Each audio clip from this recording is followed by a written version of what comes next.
La question... Papi, avant que tu continues, voilà, désolée de te couper, hein, mais c'est juste que, voilà, en fait, c'est que la dernière fois, quand j'étais allée vérifier, je me suis rendu compte que cette question-ci, bon, pas la question est-ce qu'on peut perdre le salut, bien sûr, mais la première question, c'est quoi un apostat?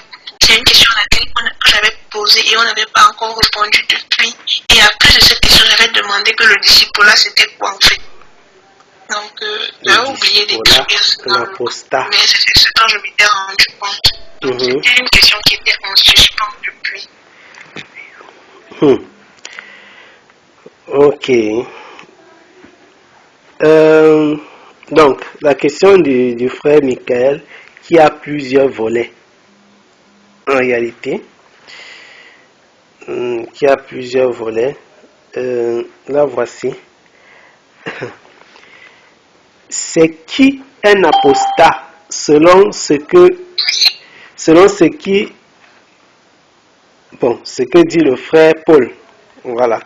Dans 1 Thessaloniciens 2, verset 3. C'est qui un apostat? Ou alors c'est quoi un apostat?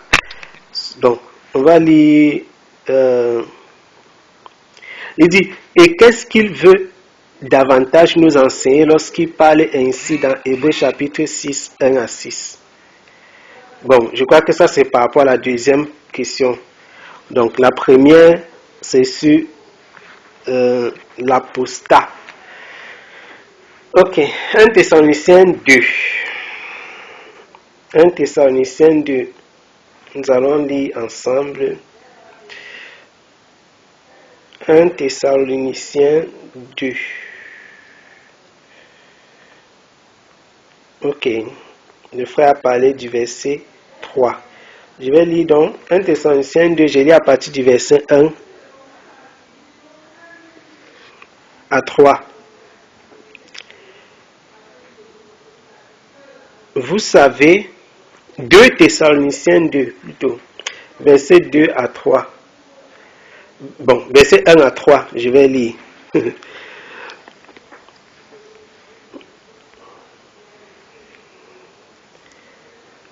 Pour ce qui regarde l'avènement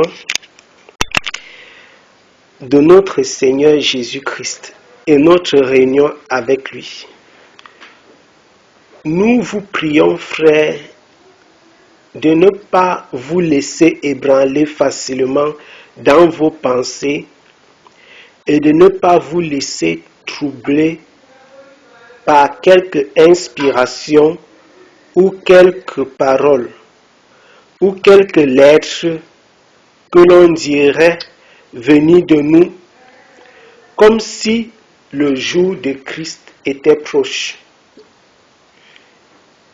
Que personne ne vous séduise en aucune manière, car il faut que la révolte soit arrivée auparavant et qu'on ait vu paraître l'homme du péché, le fils de la perdition. L'adversaire, je vais lire le verset 4, et celui qui s'élève au-dessus de tout ce qu'on appelle Dieu ou qu'on adore, jusqu'à s'asseoir comme Dieu dans le temple de Dieu, se proclamant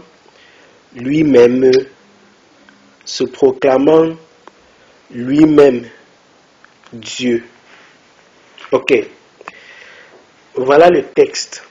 Donc, ce que vous allez noter déjà, dans ce verset 3, la version Louis II parle de la révolte.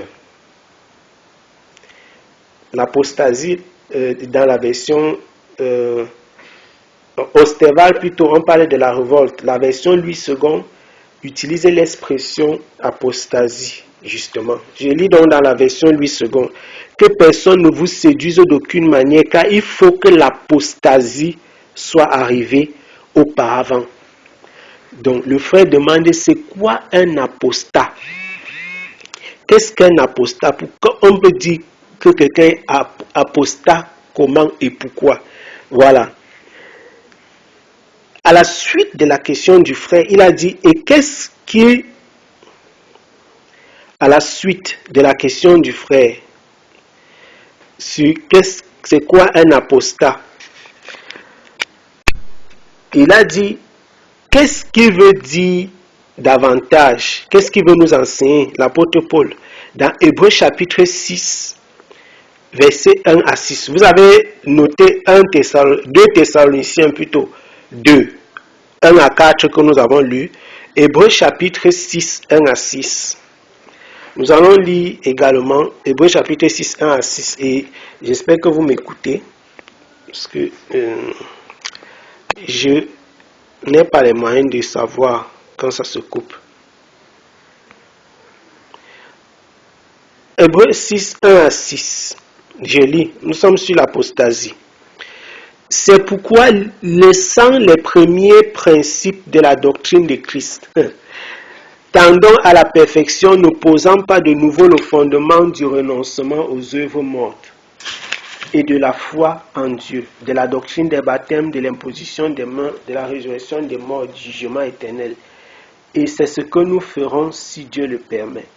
Car ceux qui ont été une fois illuminés, qui ont goûté le don céleste, qui sont devenus participants du Saint-Esprit et qui ont goûté la bonne parole de Dieu et les puissances du siècle à venir et qui sont tombés, nous soulignons, et qui sont tombés, il est impossible de les renouveler encore pour la repentance, puisqu'ils crucifient pour eux-mêmes le Fils de Dieu et l'exposent à l'ignominie. Puisqu'ils crucifient pour eux-mêmes le Fils de Dieu et l'exposent à l'ignominie. Intéressant ça. Nous continuons la question du frère. Nous sommes toujours dans la question. On est encore en train de lire sa question. Il dit, est-ce possible qu'un chrétien perde son salut? C'est possible d'être scellé par le Saint-Esprit et perdre son salut. Éphésiens chapitre 1, verset 13. Toutes ces questions sont liées. En fait, les deux questions sont liées. L'apostasie et perdre le salut. Éphésiens chapitre 1, verset 13. Merci frère. Éphésiens chapitre 1, verset 13. Il est écrit, et je lis, « En lui vous êtes aussi, après avoir entendu la parole de vérité, l'évangile de votre salut, et avoir cru en lui, vous avez été scellés du Saint-Esprit qui avait été promis. » Nous lisons même le verset 14. Il dit, « Lequel est un gage de notre héritage pour la rédemption de ceux qu'il s'est acquis, à la louange de sa gloire. » Lequel est un gage de notre héritage pour la rédemption de ceux qu'il s'est acquis, à la louange de sa gloire. Merci d'avance. Nous te remercions, frère. Donc, le frère a posé la question de savoir c'est quoi un chrétien apostat. En lisant ce verset qu'il a donné, 2 Thessaloniciens 2, verset 3, dans plusieurs versions, la première chose que nous avons constatée, c'est que l'apostasie et la révolte ont le même sens. Dans la version Louis II, justement, on parle de l'apostasie. Dans la version Osterwald, on parle davantage de la révolte. On parle de la révolte. De la révolte. Dans la version Semeur, on parle du grand rejet. Dans la version Semeur, on parle du grand rejet. Et je vais lire pour nous Hébreux chapitre 6.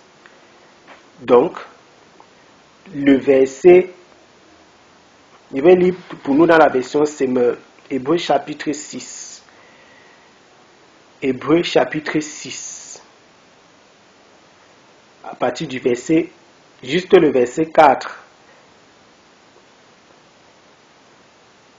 Hébreux chapitre 6. à partir du verset 4 au verset 6, dans la version Semeur aussi, qui dit ceci. En effet, ceux qui ont été une fois éclairés, soulignez éclairés, qui ont goûté au don du ciel et ont eu part au Saint-Esprit,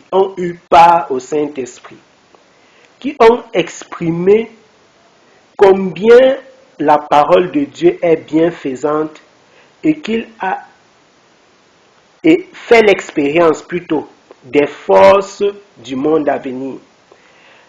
Fait l'expérience des forces du monde à venir et qui pourtant se sont détournés de la foi, ne peuvent être amenés de nouveau à changer d'attitude. Tout à l'heure, on a parlé de repentance. Métanoïa, le changement.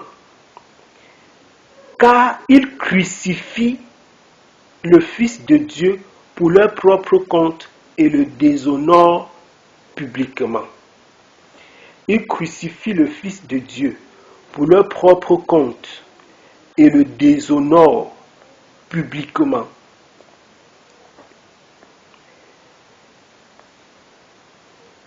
Nous allons lire encore.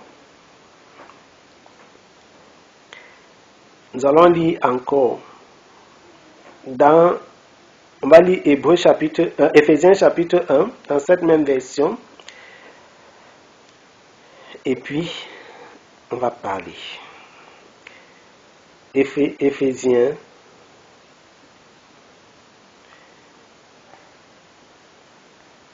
chapitre 1. Éphésiens chapitre 1. Je lis le verset 3. Le verset 13 plutôt. Et 14. Et en Christ, vous aussi avez entendu le message de vérité. Cet évangile qui vous apportait le salut, oui, c'est aussi en Christ que vous avez cru. Vous avez obtenu de Dieu l'Esprit Saint qui avait été promis, par lequel il vous a marqué de son sceau pour lui appartenir. C'est cet esprit qui constitue l'acompte. On a parlé tout à l'heure du gage, l'acompte de notre héritage en attendant la délivrance du peuple que Dieu s'est acquis. Ainsi, tout aboutit à célébrer sa gloire. Alors, qu'est-ce qu'un apostat, conformément à ces textes que nous avons lus? Un apostat, et les textes sont déjà définis, ont déjà répondu, c'est quelqu'un qui justement se révolte contre le Christ. C'est quelqu'un qui se révolte contre la vérité. C'est ça l'apostasie. L'apostasie, c'est cette rébellion, cette révolte. La révolte-ci, qu'est-ce que ça entraîne? Lorsqu'on se révolte contre le Seigneur, ça entraîne la colère. La parole de Dieu déclare que la colère de Dieu est sur les fils de la rébellion. La colère de Dieu est sur les fils de la rébellion. C'est ce que la parole nous enseigne. Ceux qui se rebellent, parce que se révolter, c'est aussi se rebeller. Se révolter, c'est aussi se rebeller. Et la parole nous enseigne que sa colère est sur les fils de la rébellion. Quand on dit que quelqu'un se rebelle, c'est quelqu'un qui marche normalement d'une façon calme et paisible pendant une période, et à un moment, la personne se lève et décide volontairement, je dis encore bien, volontairement, de marcher d'une façon qui est injuste. on appelle dans le livre d'Hébreu, dans le livre de Jude, Jude fait allusion à la rébellion de Corée. Quand ils se sont levés, quand ce peuple-là s'était levé pour dire que bon, maintenant non, ça suffit. Nous aussi on va faire pour nous. Jude a appelé ça la rébellion de Corée. Au départ, ils étaient normaux comme tout le monde. À un moment, ils se sont rébellés. La rébellion entraîne l'exposition de la véritable nature de quelqu'un. J'en ai parlé doucement. La rébellion entraîne l'exposition de la véritable nature de quelqu'un. Lorsque Dathan et Abiram, ils sont sortis d'Égypte, quelqu'un du peuple normal, quelqu'un qui n'a pas reçu de prophétie ou une parole de connaissance particulière, ne pouvait pas déterminer, ne pouvait pas savoir que Dathan et Abiram s'ils vont se lever. C'est ça la révolte. Ils vont se lever contre la vérité, contre l'homme qui a été établi, contre la justice. La rébellion, c'est ça. Nous allons lire dans Éphésiens chapitre 2. On a lu tout à l'heure Éphésiens chapitre 1. On va lire d'ailleurs dans Éphésiens chapitre 2.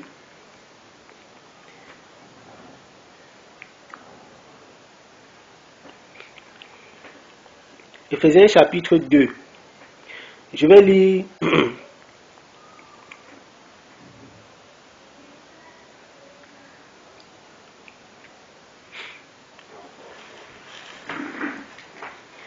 lire à partir du verset 1 au verset 3. On va écouter ce que dit Paul. Paul dit ceci. Et vous étiez morts dans vos fautes et dans vos péchés, dans lesquels vous avez marché autrefois, selon le train de ce monde, selon le prince de la puissance de l'air, et cet esprit qui agit maintenant dans les fils de la rébellion.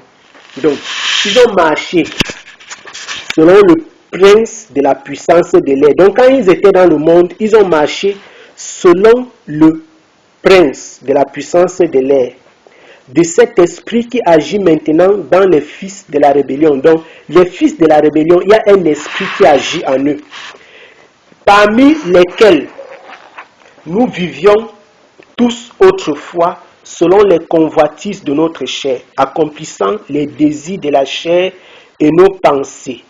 Et nous étions par nature des enfants de colère comme les autres. Vous entendez? La rébellion, comme je disais tout à l'heure, entraîne la colère.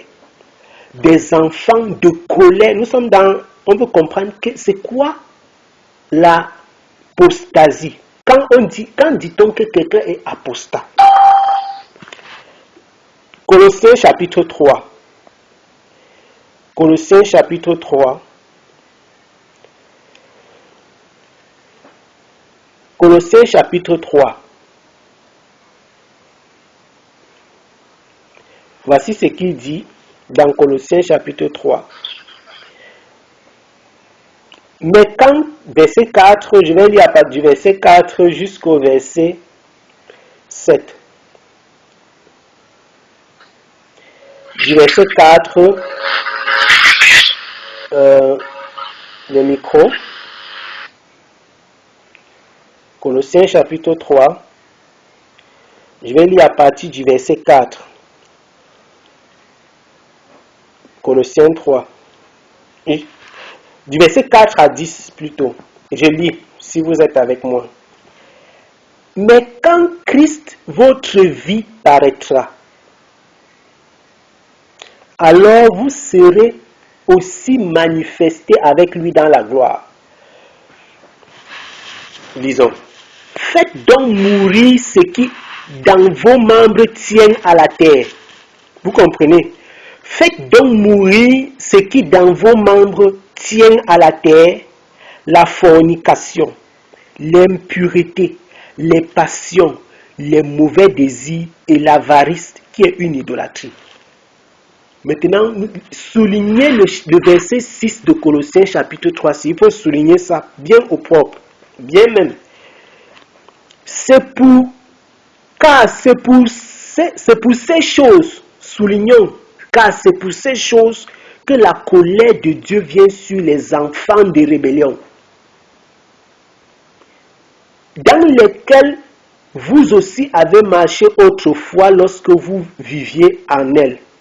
Mais maintenant, vous aussi renoncez à toute, à la colère, à l'animosité, à la méchanceté, à la médisance, aux paroles déshonnêtes, qu'ils n'en sortent pas de votre bouche. Ne mentez point les uns aux autres, ayant dépouillé le vieil homme avec ses œuvres, et ayant revêtu le nouvel homme, qui est renouvelé dans la connaissance à l'image de celui qui l'a créé. Pas qu'il l'a créé, mais qui l'a créé. C'est différent de qui l'a créé. Voilà. Les fils de la rébellion, si nous avons souligné,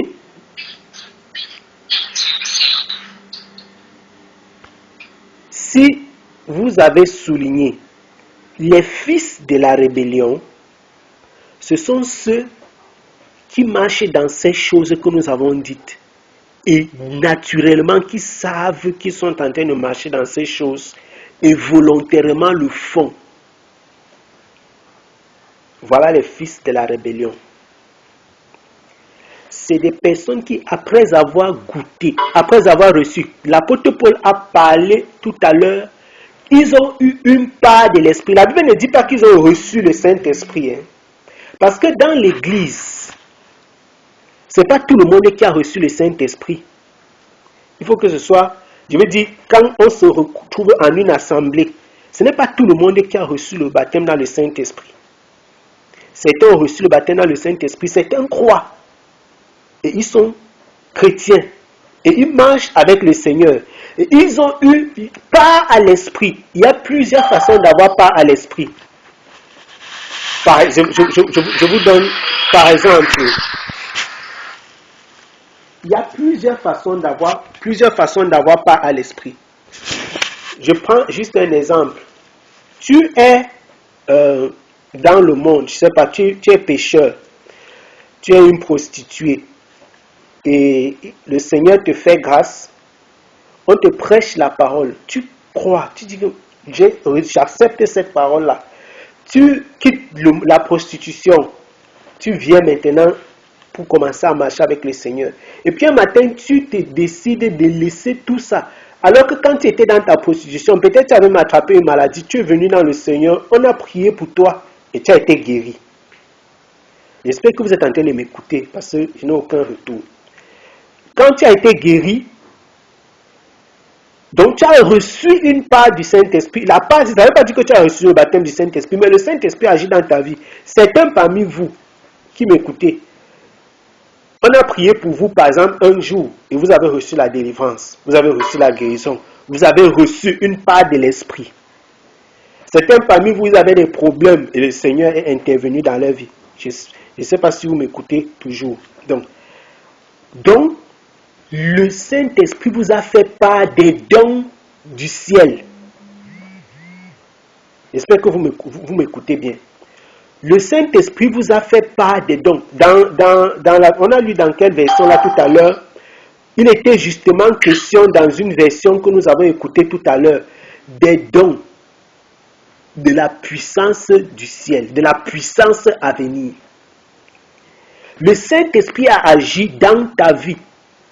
Il a commencé à travailler.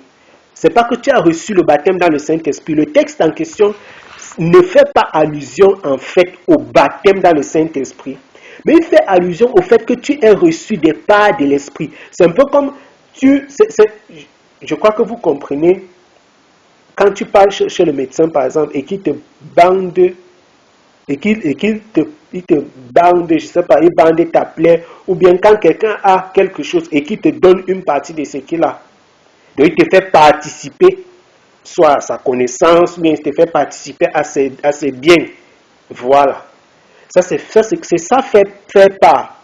L'enseignement qu'ils ont reçu, c'est une part de l'Esprit, puisque c'est le Saint-Esprit qui enseigne par la bouche de ses serviteurs, de ceux qui ont été établis dans l'assemblée, dans le groupe en question. Donc, ils ont reçu la part de l'Esprit. Maintenant, ils se sont transformés en fils de la rébellion. Ça veut dire qu'ils ont rejeté l'enseignement. Ils ont traîné dans la boue la part du Saint-Esprit qu'ils ont reçu. Quelqu'un qui a été délivré, par exemple, des démons, il a vu le Saint-Esprit agir dans sa vie. Il a reçu la délivrance. Il a reçu la guérison. Tu as vu la main de Dieu t'a touché comme ça t'a touché, tu as vu, tu as senti, tu as su que non, ça c'est le Seigneur. Parce que j'étais chez les marabouts, j'étais chez les sorciers, j'étais chez les devins, j'ai vu les magiciens. On n'a jamais trouvé la solution à mon problème. Mais le Seigneur m'a visité. Le Seigneur t'a visité, tu as commencé, tu as eu donc les parts de l'Esprit. C'est-à-dire, tu as eu les bénéfices de l'Esprit. Tu as eu les biens de l'Esprit. Le Saint-Esprit a touché ta vie. Il a agi dans ta vie. Même si tu n'es pas baptisé du Saint-Esprit, tu as des preuves que le Saint-Esprit agit. Je dis bien, même si tu n'es pas baptisé dans le Saint-Esprit, tu as donc les preuves que le Saint-Esprit agit. Ça veut dire que tu n'es plus comme quelqu'un qui marche seulement dans le monde. Parce que toi, ce qu'on dit, tu as goûté, tu as vu, tu as été témoin. Donc, on dit, dans le livre d'Hébreux, il est écrit que, en effet, ceux qui ont été une fois éclairés et qui ont goûté au don du ciel, ils ont goûté au don du ciel et qui ont eu part au Saint-Esprit, qui ont expérimenté combien la parole de Dieu est bienfaisante et fait l'expérience des forces du monde à venir. Et pourtant se sont détournés de la foi. Vous comprenez? Donc, quand tu as fait toute cette expérience, tu as écouté la parole, tu as reçu les bienfaits de la parole, tu as été consolé par la parole, tu as été guéri par la parole, tu étais dans la cigarette, tu marchais dans l'animosité, tu étais possédé, tu étais dans le monde. La parole t'a touché, a travaillé, changé des choses dans ta vie. Et un moment, qu'est-ce qu'on dit? On dit que tu t'es détourné de la foi. Tu as tourné ton dos, tu as dit que vraiment, toi et ta parole là, je ne vais plus vous entendre. C'est ça la rébellion, c'est ça la révolte. C'est ça que Dathan et Abiram avaient fait en Israël. C'est ça aussi que les fils de Corée ont fait. Je crois que vous connaissez comment comment ils ont fait.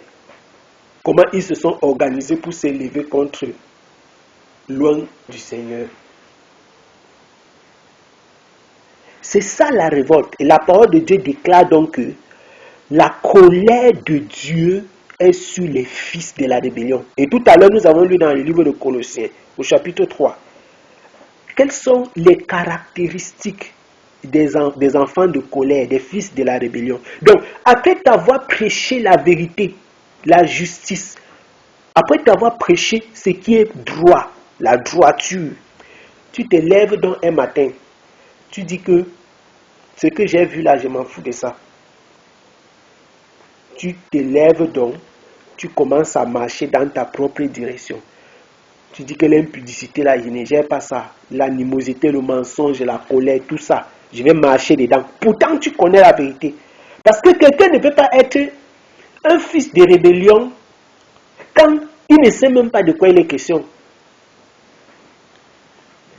Tu es dans la rébellion quand tu connais, on parlait de la rébellion quand tu sais normalement que ce que tu es en train de faire là, voici, ce n'est pas une bonne chose. Ça veut dire que tu es en train de te rébeller en connaissant ce que tu es en train de faire.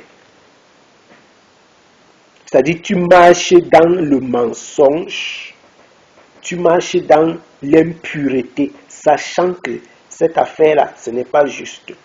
sachant que cette affaire-là, ce n'est pas bon, sachant que ce n'est pas comme ça qu'il faut se comporter.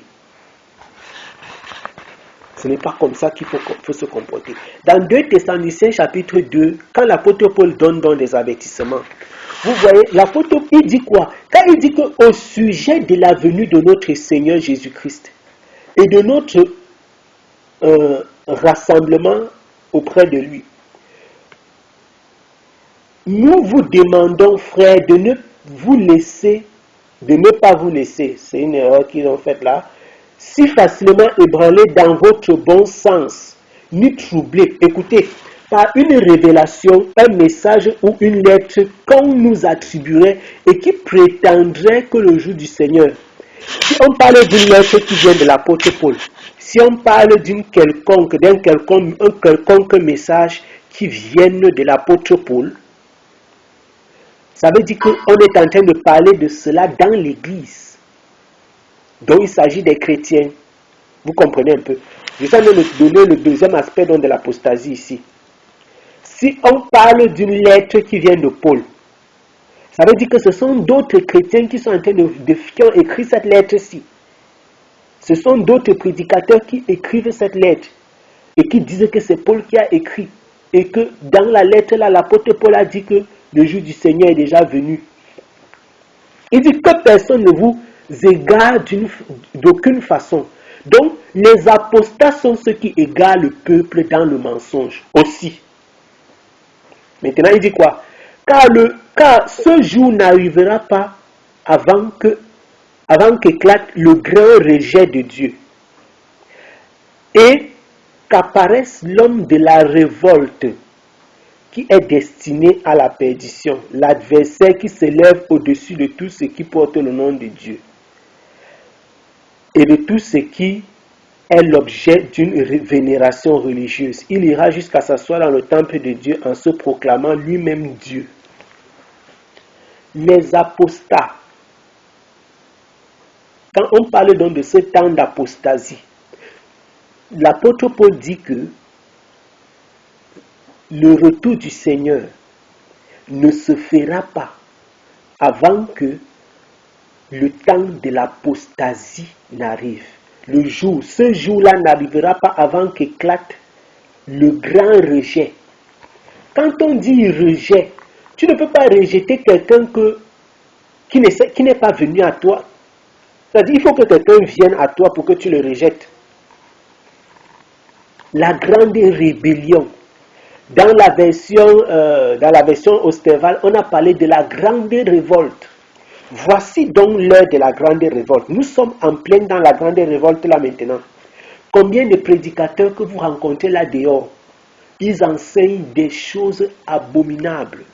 Pourtant, ils ont eu part au don de Dieu. Quand je dis part au don de Dieu, ils ont eu part au Saint-Esprit. Certains ont été délivrés eux-mêmes. Certains même, vous suivez leurs témoignages. Certains ils ne sont pas baptisés forcément du Saint-Esprit. Mais les témoignages qu'ils donnent sont vrais. Écoutez bien ce que j'en ai dit. Certains pasteurs, les témoignages qu'ils donnent là sont vrais.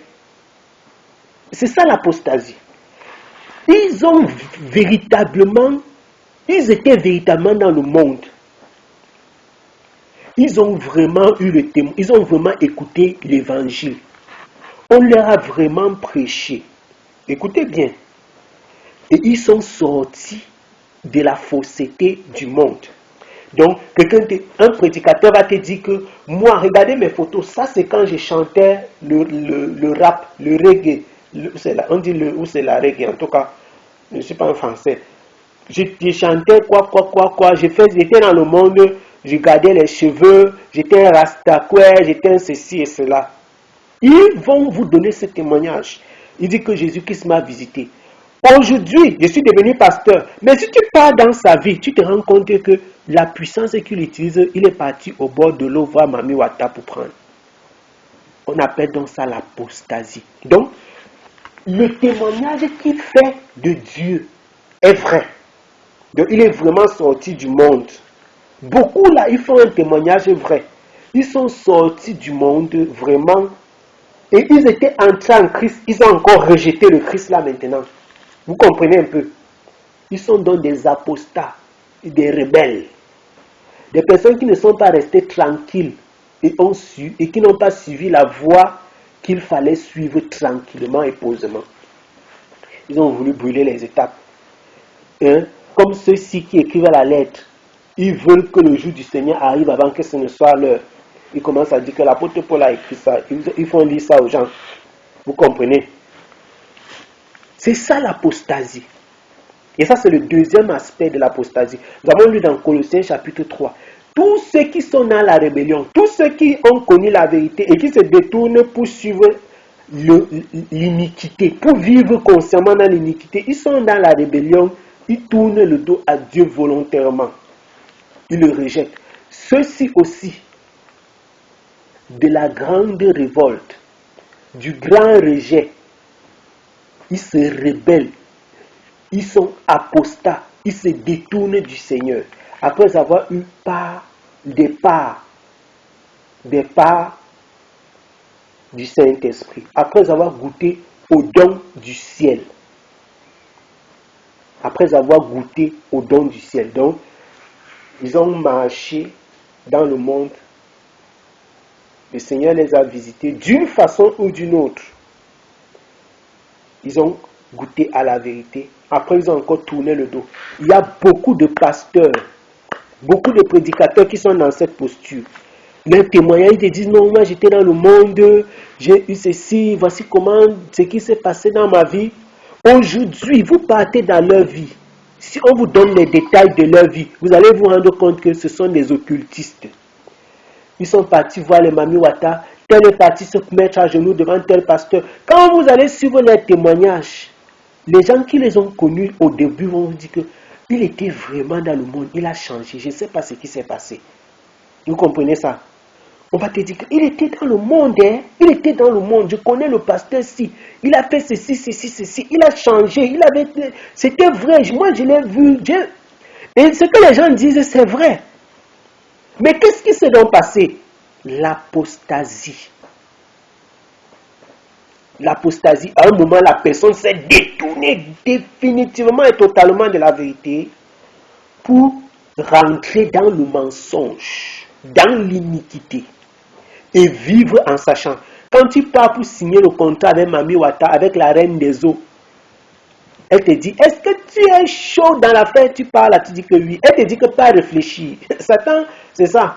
C'est pas comme dans certains sectes, non. La plupart là, on les avertit même. Est-ce que tu vas supporter cette affaire?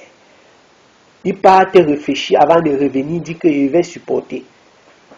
On a suivi le témoignage du pasteur qui devait coucher avec une fille vierge. C'était chaque semaine. Vous savez ce que ça veut dire? 52 filles vierges par an. 52 filles vierges. Donc il doit coucher avec une fille qu'un homme n'a jamais connue. Chaque semaine. Chaque semaine. Pourquoi? Pour garder la puissance. C'est ça, pour renouveler sa puissance. Mais quand tu suis des choses pareilles, c'est vraiment des témoignages qui sont... Mais quand tu suis ça, mais tu as froid au dos. Tu as froid au dos, tu dis, c'est pas possible. C'est incroyable. C'est incroyable. C'est terrible. Ça, c'est l'apostasie, la grande révolte. Et maintenant, nous sommes dans le temps, dernièrement, on parlait, j'étais en train de dire que ce n'est plus l'heure où on va dire que quelqu'un prêche la sainteté, mais il faut le suivre. Il faut suivre les Écritures. On ne suit plus un homme à l'époque-ci. À l'heure-ci, on lit la Bible. Et on voit, tu lis. Si quelqu'un te dit quelque chose que tu n'as pas lu avec tes yeux, non, tu mets dans la poubelle. Il vaut mieux douter d'un homme que de douter de la parole de ce qui est écrit. Écoutez bien. Il vaut mieux douter de ce qu'un homme a dit que de douter de ce que tu as lu. Donc, parce que l'apostasie qui vient donc maintenant, beaucoup de personnes sont dans la confusion à cause donc de ces témoignages dont je vous ai parlé tout à l'heure. Tu as vu comment quelqu'un était dans le monde et puis vous voyez comme ceux qui viennent faire la lettre par exemple à l'église de Thessalonique, on les connaît comme des frères. Ça veut dire que certainement il y a un certain témoignage qu'on a d'eux. J'espère que vous m'écoutez bien. Il y a un certain, puisque quelqu'un ne peut pas se lever seulement comme ça, il entre dans l'église de Thessalonique, il envoie les lettres. On va dire que mon ami, toi tu sors d'où, tu es qui d'abord pour donner une lettre à l'église? Donc pour qu'ils puissent donner des lettres, il faut qu'on sache qui ils sont. Mais l'apôtre Paul demande, donc il met les gens en garde que les lettres qu'on dit que ça vient de moi là, je ne connais pas de quoi il est question. Vous comprenez? Ceux-là sont des apostats. Ceux qui viennent pour tromper le peuple comme ça, ils sont déjà dans cette forme d'apostasie-là. Et ça, c'est quoi? C'est dû à quoi? C'est dû au fait que tu as connu le Seigneur, tu as goûté les parts, les bontés de Dieu, et tu as continué à marcher dans le mensonge. Tu as décidé plutôt de rentrer dans le mensonge.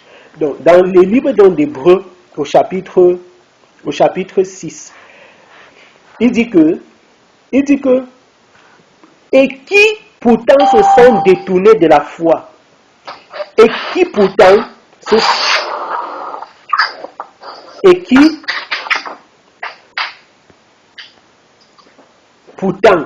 sont détournés de la foi. Et qui pourtant se sont détournés de la foi. On dit, qui ont expérimenté combien la parole de Dieu est bienfaisante et fait l'expérience des forces du monde à venir, et qui pourtant se sont détournés de la foi, ne peuvent être amenés de nouveau à changer d'attitude, car ils crucifient le Fils de Dieu pour leur propre compte et le déshonorent. On dit donc, et le déshonore publiquement. Voilà. Et le déshonore publiquement. Verset 7. En effet, lorsqu'une terre arrosée par des pluies fréquentes produit des plantes utiles à ceux pour qui on la cultive, Dieu la bénit. Mais si elle ne produit que des buissons d'épines et des chardons, elle ne vaut rien. Elle ne tardera pas à être maudite et on finira par y mettre le feu. On arrose, il reçoit les bienfaits du Seigneur, etc. Il dit, la plante là ne produit pas de fruits, ça ne produit pas de résultats. On va finir par mettre le feu dessus. Mes chers amis, même si nous tenons ici un tel langage,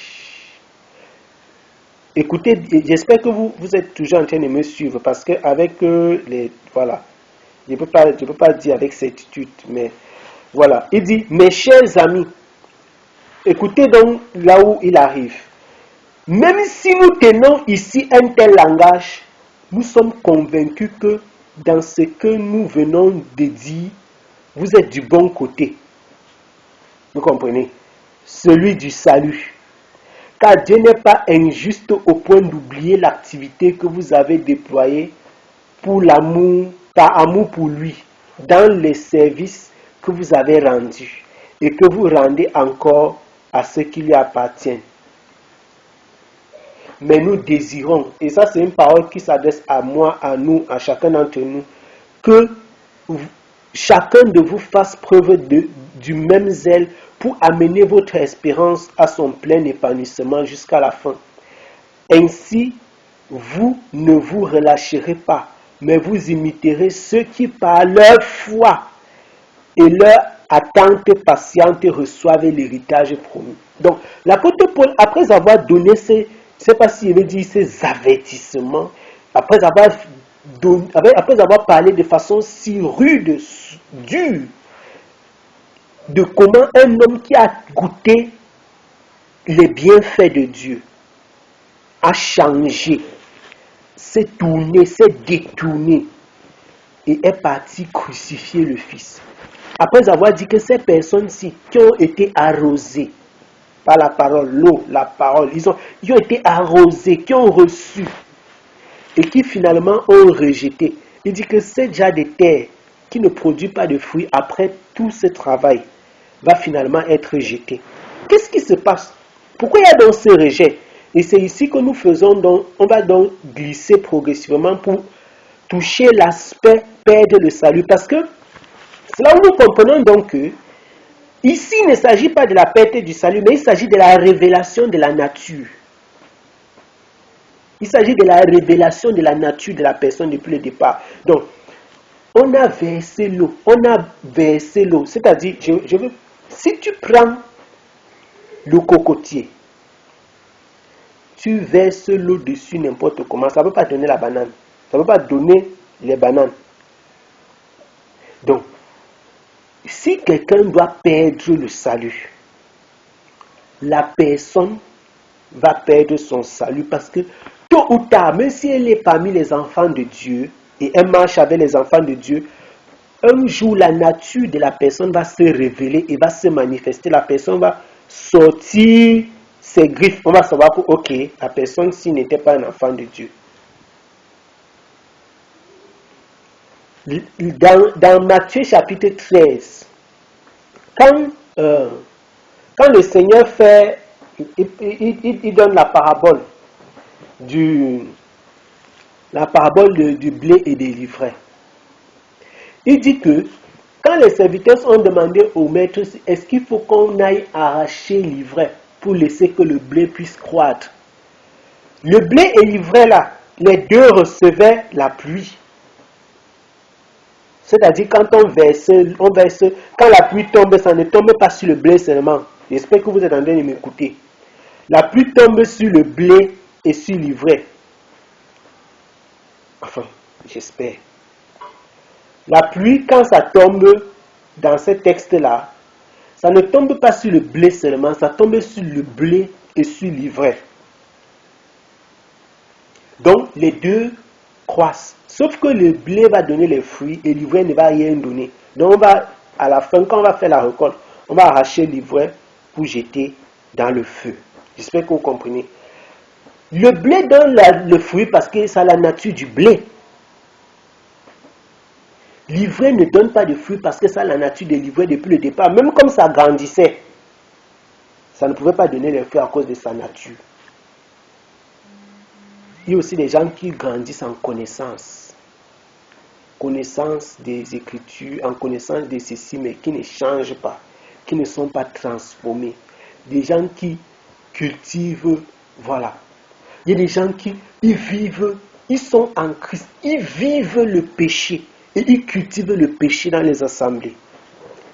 Tu vois un pasteur, par exemple, qui doit coucher avec une fille vierge chaque semaine, tu penses que qu'est-ce qu'il peut dire aux sœurs, aux frères? Son objectif, c'est de dévierger une fille chaque semaine. Il peut prêcher quel genre d'enseignement. Mais si tu dis qu'il a la révélation, il a la vérité et tout, une personne pareille, il sait que non, je dois faire telle chose pour atteindre mon objectif, par exemple.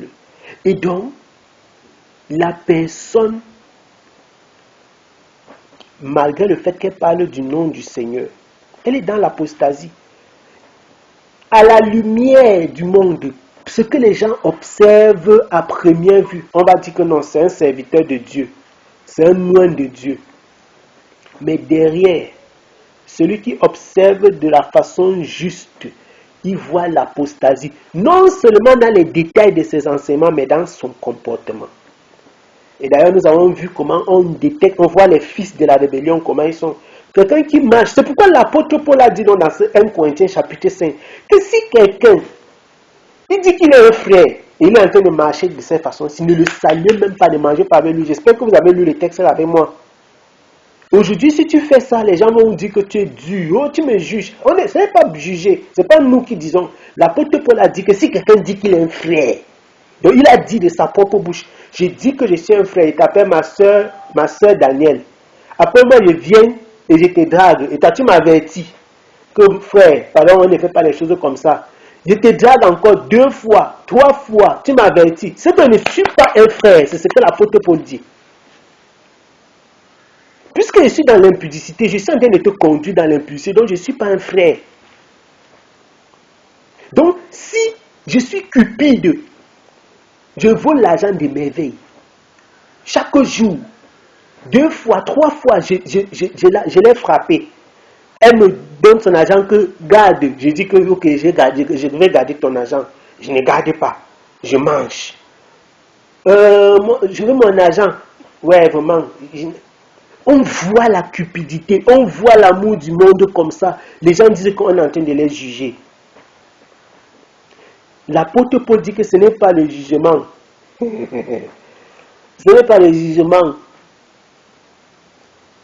C'est que si quelqu'un dit qu'il est un frère et il vit dans la cupidité, dans l'idolâtrie, dans l'impudicité, il n'est pas un frère. L'apôtre Paul dit qu'il ne faut pas le saluer. Il ne faut même pas manger avec lui. Essayez alors d'appliquer ça aujourd'hui. Les gens vont vous traiter que vous avez monté, vous avez descendu, vous avez tourné, vous avez gauché, vous avez quoi. On va dire que tu juges les gens, tu es dur. Oh, ça c'est l'écriture.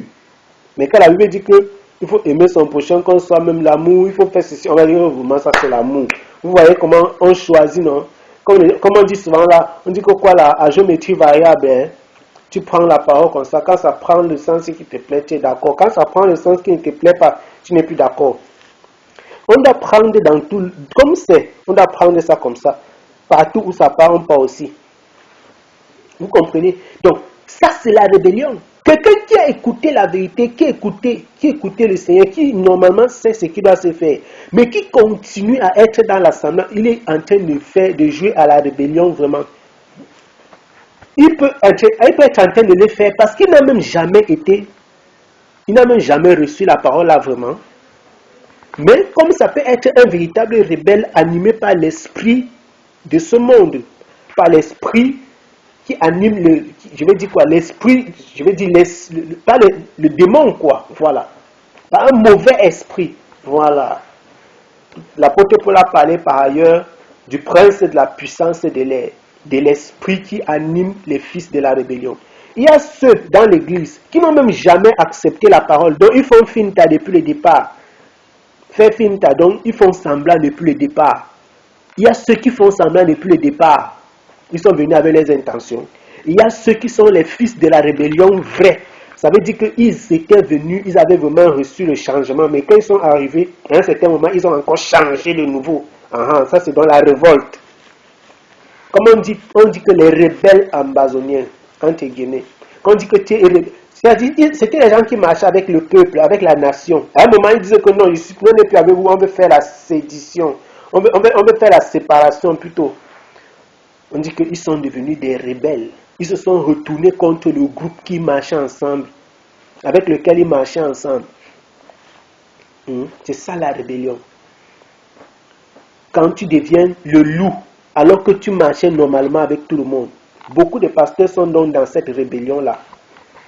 Maintenant, l'apôtre Paul a donc posé la question de savoir, il a dit que quand ils ont marché comme ça, comment ils vont nous recevoir encore la repentance? En ce qui concerne la repentance, c'est de la souveraineté de Dieu. Donc ne venez pas me demander parmi eux là qui va recevoir la repentance, qui ne va pas. C'est Dieu qui juge que celui-ci il atteint le niveau où il ne va plus recevoir de repentance. Ce n'est plus possible pour lui.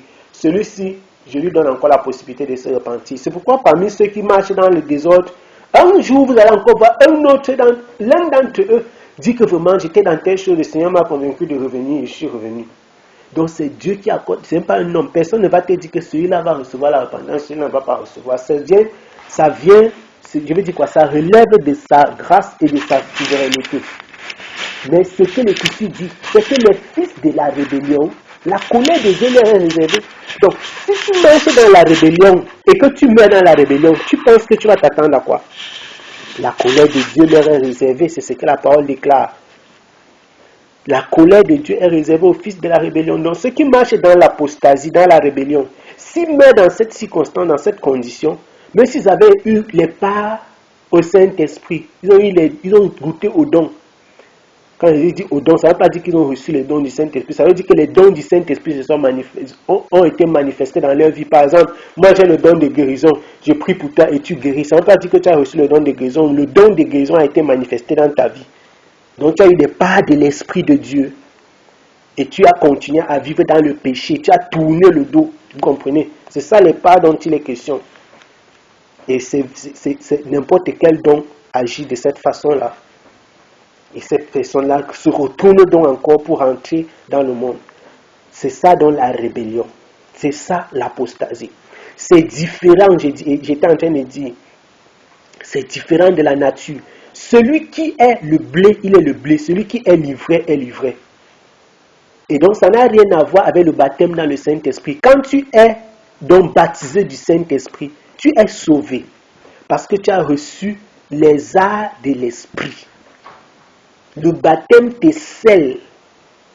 Il te scelle définitivement, totalement. Quand tu reçois le baptême dans le Saint-Esprit, il faut donc faire la différence entre ces paroles que l'apôtre Paul a utilisées, les parts du Saint-Esprit, avec le baptême du Saint-Esprit. Il faut faire aussi la différence. Donc quand l'apôtre Paul parle de rejet, il ne parle pas des personnes qui ont été baptisées du Saint-Esprit et qui tournent, parce que le Saint-Esprit te scelle dans le Saint-Esprit. Tu ne peux pas être scellé dans le Saint-Esprit et rejeter le même Saint-Esprit là. De quelle façon? Le Saint-Esprit t'a scellé en Christ. C'est lui qui va donc te garder en Christ. Parce que c'est donc quand le Saint-Esprit vient non pour sceller une personne, c'est maintenant lui qui prend le contrôle, qui garde la personne en Christ. C'est même d'ailleurs pour cette raison-là qu'il vient. Et c'est pourquoi le Saint-Esprit, le vrai Saint-Esprit ne vient pas n'importe comment. Pas le truc enfant, voilà. Il vient pour attester de ce que Dieu a accepté la foi de quelqu'un. De ce que Dieu a mis son sceau sur la personne si elle m'appartient. De ce que Dieu veut maintenant veiller sur toi. Dieu veut garder le dépôt qu'il a. C'est ça que le baptême du Saint-Esprit vient faire. Dieu a scellé le tampon. Quand on scelle, vous voyez, quand on veut faire voyager les billes de bois du Cameroun, on met le tampon sur les billes de bois comme ça là. On utilise quelque chose qui est indélébile. Qu'on met le tampon, c'est ça. Tac, le tampon. Voilà. C'est ça le gage. On dit que non, je te donne parce que je vais revenir. Donc, c'est deux choses à différencier. C'est deux choses à mettre, je vais dire quoi, à véritablement ne pas confondre. C'est deux choses à ne pas confondre. Nous allons lire dans la lettre des gens. Et je crois que, voilà, on va chuter par là. Nous allons lire dans la lettre des gens. Jean, un Jean plutôt, Jean. 1 Jean, chapitre 2.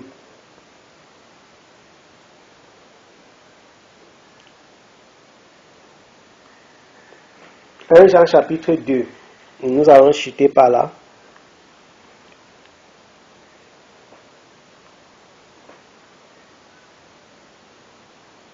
Un Jean chapitre 2.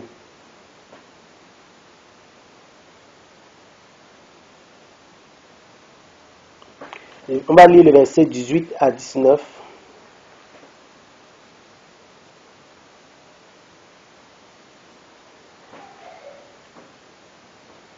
Un Jean 2, 18 à 19.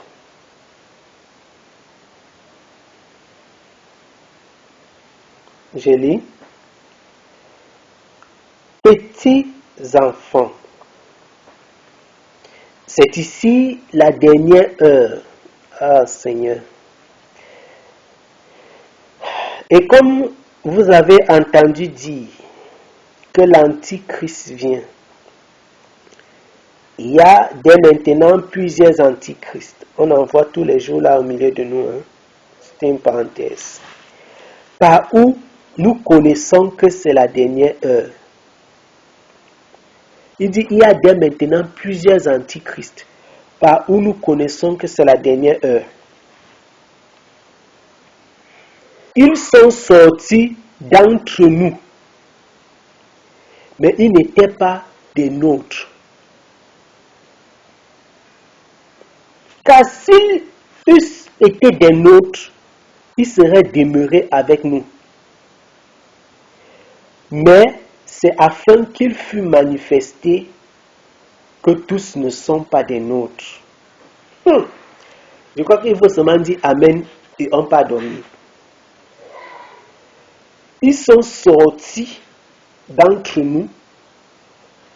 On parle là des rebelles, des apostats, des fils de la rébellion, des antichrists, etc. Ils sont sortis d'entre nous. Donc ils étaient avec le groupe. Mais ils n'étaient pas des nôtres. Ils ont marché avec eux, mais ils n'étaient pas d'eux. Ah, Seigneur, les Écritures. L'apôtre Paul dit ailleurs que ce n'est pas tous ceux qui sont les fils d'Abraham. Ce n'est pas tous ceux qui sont du peuple d'Israël qui sont Israël.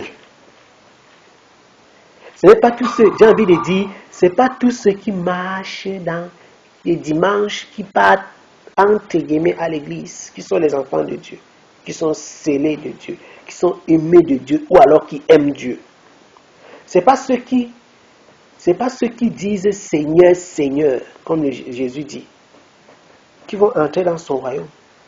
Ce n'est pas tous ceux qui courent, qui partent ensemble à l'assemblée, qui sont en train de marcher, d'entrer par la porte étroite. Beaucoup partent dans les assemblées, la majorité même. Pourtant, ils sont sur le chemin large. Ils ne sont pas dans la porte, ils ne sont pas en train de passer par la porte étroite. Qu'est-ce que Jean dit? J'aime ça. Il dit qu'ils étaient. Il ne dit pas qu'ils étaient dans le monde. Il dit qu'ils étaient. Ils sont sortis d'entre nous. Ils sont sortis d'entre nous. Donc, ils sont sortis du milieu de nous. Vous comprenez ça? Ils sont sortis du milieu de nous. Ils sont sortis d'entre nous. Mais ils n'étaient pas des nôtres. Donc, depuis le départ, ils marchaient avec nous. Mais leur nature n'était pas notre nature. Vous comprenez? On était dans le même champ, mais nous étions le blé, eux ils étaient livrés. On marchait ensemble. Voilà. Ils n'étaient pas des nôtres. Car s'ils eussent été des nôtres, ils seraient demeurés avec nous. S'ils eussent été des nôtres, ils seraient demeurés avec nous. Mais c'est afin qu'il fût manifesté que tous ne sont pas des nôtres. C'est afin que cela soit manifesté, que tous ne sont pas des nôtres. Donc il y a des apostats, des rebelles qui sont dans les assemblées. Et ils vont être manifestés. Ils vont être manifestés. Il y a des choses qui permettent de manifester les rebelles. Le temps. Oui. Le temps, ça manifeste les rebelles. Même ceux qui se cachent, qui font semblant. Le temps permet de les manifester, de les voir. Si Dieu ne peut pas te faire grâce de constater le temps. Dit qu'ils étaient avec nous, non? Hier, avant-hier, aujourd'hui, ils ne sont plus là. Parce qu'ils n'étaient pas des nôtres. Que c'est arrivé ainsi afin que nous puissions savoir que tous ne sont pas des nôtres. Donc ne voyez pas comment on est nombreux là. Tous ne sont pas des nôtres. Donc les apostats et les rebelles, ils vont prendre leur direction. Mais ceux-là, ce n'est pas parce qu'ils sont baptisés du Saint-Esprit. Ce n'est pas parce qu'ils étaient baptisés du Saint-Esprit, ils ont perdu le salut. Non, ils n'ont jamais été baptisés du Saint-Esprit. Ils n'ont jamais été des nôtres. Parce que tu ne baptises pas du Saint-Esprit quelqu'un qui ne lui appartient pas. Vous comprenez ça? Dieu ne baptise pas du Saint-Esprit quelqu'un qui ne lui appartient pas. Quand Dieu te baptise du Saint-Esprit, c'est que tu lui appartiens désormais. Vous comprenez maintenant? L'apôtre Jean dit qu'ils étaient des nôtres et ils sont sortis du milieu de nous parce qu'ils étaient avec nous plutôt et ils sont sortis du milieu de nous parce qu'ils n'étaient pas des nôtres. Or, Jean dit ceci et notre frère, l'apôtre Paul dit que il dit que si quelqu'un n'a pas le Saint-Esprit, si quelqu'un n'a pas l'Esprit de Dieu, il ne lui appartient pas. Parce que quand on dit appartenir là-bas, ça veut dire que tu es scellé définitivement. Tu ne peux plus échapper. Donc quand il dit appartenir là-bas, ça veut dire que tu es sa propriété privée qui ne peut plus échapper, qui ne peut plus fuir. Voilà. Il n'y a pas de face, il n'y a pas quelque chose que tu peux encore faire pour dire que tu lui es échappé. Non. Tu as été scellé. Tu as été scellé. Amen.